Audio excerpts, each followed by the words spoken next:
हरे कृष्ण। स्वागत है आप सभी का हमारे चैनल पर। आज के इस वीडियो में हम आपको सुनाएंगे हलषष्ठी व्रत की कथा। हलषष्ठी का व्रत संतान की उन्नति के लिए, संतान प्राप्ति के लिए और संतान की दीर्घायु के लिए भाद्रपद मास के षष्ठी तिथि को किया जाता है। इसी दिन बलराम जयंती भी मनाई जाती है।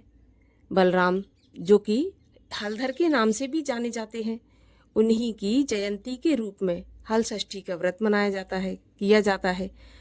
तो आइए आपको सुनाते हैं हलषष्ठी व्रत की कथा।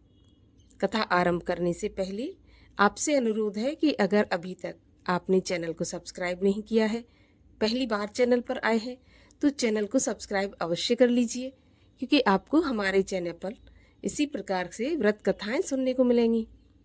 और अगर आज की कथा अच्छी लगे तो लाइक करके शेयर भी कर दीजिए। तो चलिए अब शुरू करते हैं हलषष्ठी व्रत की कथा। एक ग्वालिन थी जो कि गर्भवती थी। उसके प्रसव का समय पास आ गया और उसे प्रसव पीड़ा होने लगी। उसका दही दूध बेचने का भी काम था और उस दिन उसका दही दूध बेचने के लिए रखा हुआ था। तो वह सोचने लगी कि बालक ने अगर जन्म ले लिया तो दूध दही नहीं बिक पाएगा और रखा रह जाएगा। अतः वह दूध दही की मटकियां सिर पर रखकर चल दी।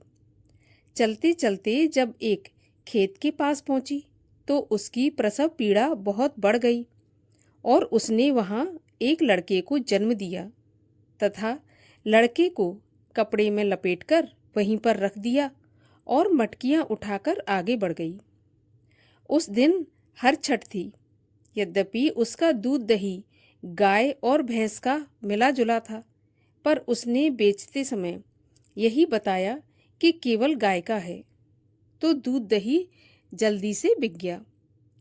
और जहां पर ग्वालिन ने बच्चे को रखा था वहां एक किसान हल जोत रहा था। उसके बैल बिदक कर खेत की मेड़ पर चढ़ गए। हल की नोक बच्चे के पेट में लगने से बच्चा मर गया। किसान को यह देखकर बड़ा दुख हुआ। उसने तत्काल झरबेरी के कांटों से बच्चे के पेट में टाँके लगाकर उसे वहीं पर पड़ा रहने दिया।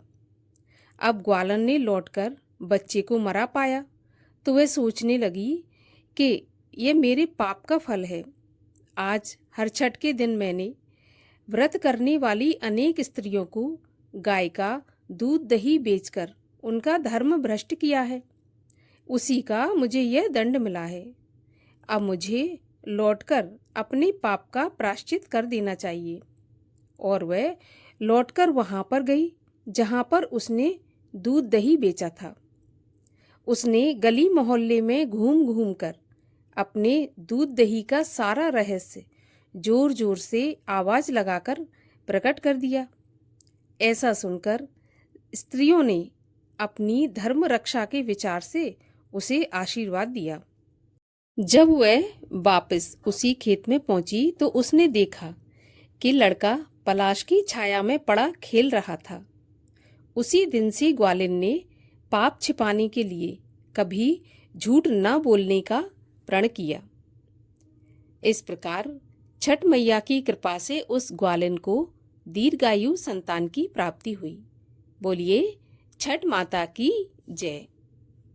और आइए एक और कथा सुनते हैं जो कि हर छठ के दिन अवश्य सुननी चाहिए। एक नगर में दो स्त्रियां रहती थीं। एक देवरानी और एक जेठानी थी। जेठानी का नाम था तारा और देवरानी का नाम था सलोनी। सलोनी तो सदाचारणी, सुशीला और दयालु थी और तारा बड़ी ही दुष्टा थी। एक बार दोनों ने हर छठ का व्रत किया।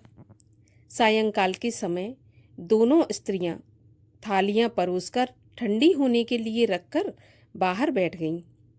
उस दिन सलोनी ने खीर और तारा ने महेरी बनाई थी। अचानक घर में कुत्तों ने घुसकर थालियां चाट लीं। अंदर से चप-चप की आवाज सुनकर दोनों अपने अपने घर में भीतर गईं। सलोनी ने कुत्ते को खीर चाटते देखा तो वह कुछ नहीं बोली। खीर के बर्तन में जो खीर बची थी वो भी उसने कुत्ते को डाल दी। दूसरी तरफ तारा ने कुत्ते को घर में बंद करके मूसल से इतना मारा कि उसकी कमर तोड़ दी और वह अधमरा हो गया। जैसे तैसे बेचारा जान बचाकर भागा। बाहर दोनों कुत्ते इकट्ठे हुए तो दोनों ने एक दूसरे का हाल पूछा। तो पहला कुत्ता बोला कि यह स्त्री बहुत अच्छी है, उसने मुझे खीर खाते देखकर भी कुछ नहीं कहा, उल्टे मुझे और खीर देकर मेरा पेट भर दिया। मैं तो प्रसन्न होकर वहां से लौटा हूँ। मेरी आत्मा तो उसे बार बार आशीर्वाद देती है। मैं भगवान से यही कामना करता हूँ कि मेरे मरने के बाद मैं उसी का पुत्र बनूं, ताकि जीवन भर उसकी सेवा करके इस ऋण को चुका पाऊं। जिस प्रकार उसने मेरी आत्मा को तृप्त किया है, उसी प्रकार मैं अगले जन्म में उसकी आत्मा को प्रसन्न करता रहूं। तब दूसरा कुत्ता बोला कि मेरी तो ऐसी दुर्गति कभी नहीं हुई। पहले तो थाली में मुंह डालते ही दांत खट्टे हो गए और फिर भी भूख से परेशान होकर मैंने 2-4 कौर खाए ही थे कि वह आ गई। उसने तो मार मार कर मेरी कमर तोड़ डाली। मैं तो ईश्वर से यही निवेदन करता हूँ कि अगले जन्म में उसका पुत्र बनकर उससे पूरा पूरा बदला चुकाऊं। मैं भीतरी मार से उसका हृदय और कमर दोनों तोड़ना चाहता हूँ। दैवयोग से दूसरा कुत्ता मर गया और उसी स्त्री का पुत्र होकर जन्मा। दूसरे वर्ष जब घर घर हर छठ की पूजा हो रही थी, तब वह लड़का मर गया तो तारा को बहुत दुख हुआ, पर हो क्या सकता था। भविष्य में प्रतिवर्ष उसके लड़का होता और हर छठ के दिन मर जाता। तो तारा को संदेह हो गया।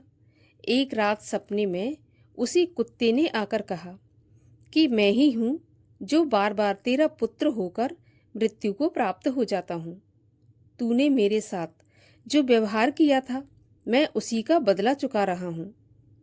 तब तारा के पूछने पर उसने बताया कि अब से हर छठ के व्रत में हल से जुता हुआ फल और अन्न मत खाना, गाय का दूध भी नहीं खाना, होली को भुनी हुई बाल, होली की धूल आदि हर छठ को पूजा में चढ़ाना। तब कहीं मैं तेरे घर में जीवित रहूंगा। पूजा के समय यही तारक गण छिटकें तो तू समझना कि अब मैं यहाँ जीवित रहूंगा। और तारा ने वैसा ही किया। जब उसने ऐसा किया तो उसके बच्चे जीने लगे। तभी से इस व्रत का प्रचलन और भी अधिक बढ़ गया।